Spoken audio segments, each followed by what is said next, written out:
Okay, so looking at different polar systems. The first is the bipolar system, and basically the best example of this is Russia and the US during the Cold War. And the system is characterized by two roughly equal coalitions of actors.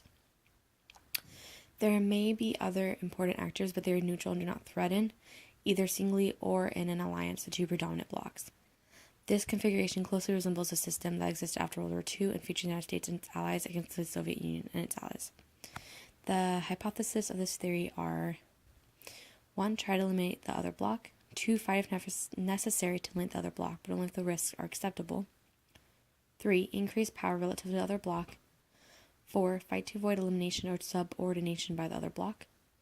5. Attempt to bring new members into your bloc. Attempt to prevent other members from joining the rival bloc. An example of this was the U.S.'s reaction to Vietnam. And 6. Non-bloc members act as mediators to reduce the danger of war between the blocs. And then we have multipolar systems. To recap the concept of multipolar system, it is one in which there are 4 or more major powers, but realistically it has to be 5. They say 4, but in reality it has to be 5 because usually 4 will condense into 2. So we're going to just cross that out because it's pretty much 5. Alright, and anyway, getting back. 5 or more major powers, much like the 1640 to 1945 system in Europe. It is a relatively fluid and competitive system in which the countries involved form shifting alliances. All are interested in their own benefit and are primarily responsible for their own protection. Since too much strength for any one actor, even any one alliance, would threaten all the other actors, there's a tendency to form counter-alliances and to try to win allies away from the predominant coalition. This type of system is sometimes characterized as a balance of power system. And the hypotheses of this theory are: 1. Increase power, but do so by negotiations rather than fighting. Fight rather than fail to increase power. If fighting, stop short of destabilizing the system by destroying another major actor. 4. Oppose any actor or alliance that threatens to upset the balance by becoming preponderant. 5. Restrain revolutionary actors who do not subscribe to the system and do not play by the rules of the game. 6. Permit defeated major actors to maintain their status, or if a major actor is eliminated, find a new actor to take its place in order to maintain the potential for balance in the system.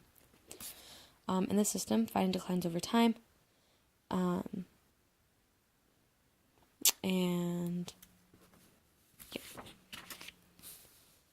And then lastly is the unipolar system. Another type of system which just have one dominant power. Most domestic political systems are unipolar. There are 2 ways that a unipolar international system might come about. One would be if one country is able to gain dominance over all others and establish a universal empire. This has never really happened, although in ancient times there are examples where one power conquered all of the civilized societies near it.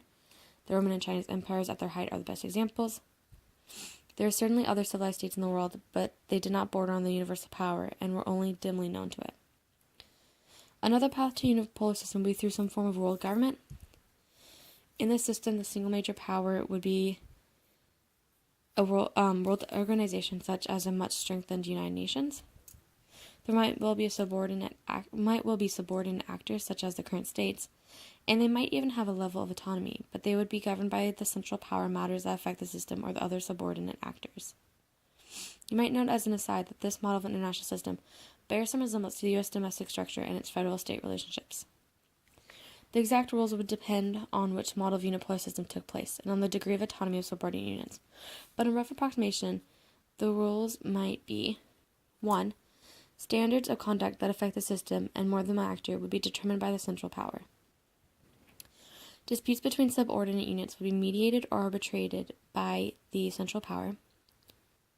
Subordinate units that violate the standards of conduct established by the central power would be punished by the central power. The central power would act to dominate or even monopolize military and economic instruments. Attempts by subordinate units to achieve independence would be suppressed by the central unit. And lastly, the central power would gradually attempt to lessen or eliminate the autonomy of subordinate units. And this would change the current state from one of anarchy, the current international relations, to one of hierarchy.